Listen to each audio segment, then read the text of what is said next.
जैसे कि हम सभी जानते हैं कि शाही वंशज श्री प्रद्युत विक्रम देबबर्मा त्रिपुरा प्रदेश कांग्रेस के अध्यक्ष रह चुके हैं। हमने यहाँ भारत में भी 3 वादे किए थे अपनी जनता से। पहले ये कि जो शरणार्थी यहाँ आए हैं वो सब वापस जाएंगे,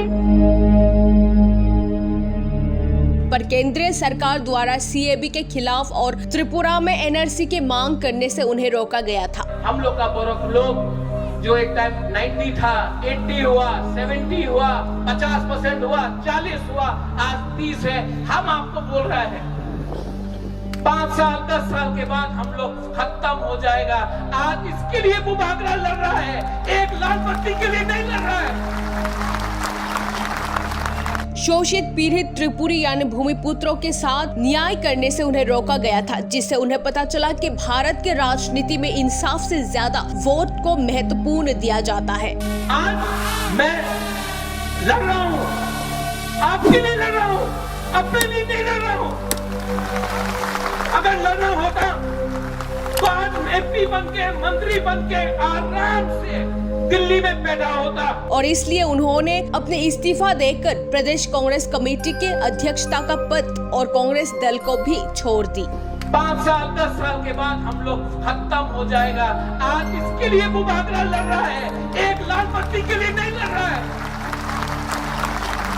फिर उन्होंने सभी क्षेत्रीय दल को मिलाकर त्रिपुरा दल गठन किया, जो इस साल स्वायत्त जिला परिषद में सत्ता में आई है, वो भी इतना कम समय में बीजेपी आईपीएफटी जैसे बड़ी दल को मात देकर। ये एडीसी इलेक्शन में अगर त्रिपुरा मोथा और हम लोग का आईएनपीटी और दूसरा पार्टी लोग एक नहीं हुआ, जिसके संग अलायंस हुआ है, जो यहाँ में नहीं है उनके साथ हम लोग एक नहीं हुआ, तो 2026 में सेंस डिलिमिटेशन होगा और यहाँ में हम लोग का बोरक लोग जो एक टाइम 90 था, 80 हुआ, 70 हुआ, 50% हुआ, 40 हुआ, आज 30 है। हम आपको बोल रहे हैं 5 साल 10 साल के बाद हम लोग खत्म हो जाएगा।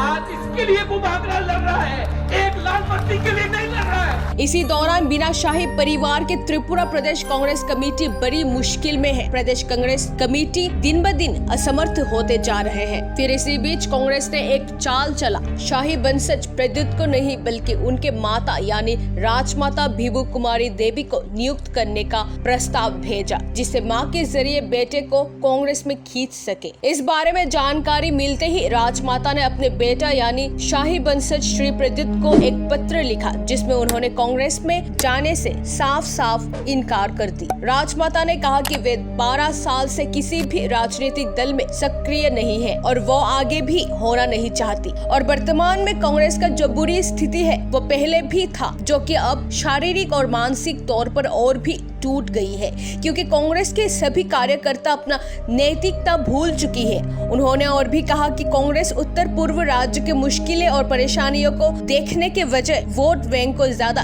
तवज्जो देती है। शायद इसीलिए कांग्रेस आज इस मुश्किल स्थिति में है। राजमाता ने साफ साफ कांग्रेस वालों को राजनीतिक अभियान में उनका नाम इस्तेमाल करके लोगों को गुमराह न करने को कहा।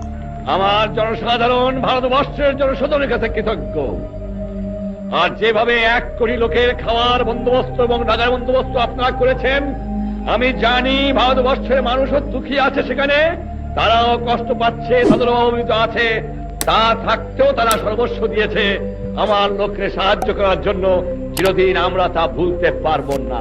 हमने यहाँ भारत में भी 3 वादे किए थे अपनी जनता से। पहले ये कि जो शरणार्थी यहाँ आए हैं वो सब वापस जाएंगे। आज मैं लड़ रहा हूँ, आपके लिए लड़ रहा हूँ, अपने लिए नहीं लड़ रहा हूँ। अगर लड़ना होता तो आज एमपी बनके, मंत्री बनके आराम से दिल्ली में पैदा होता।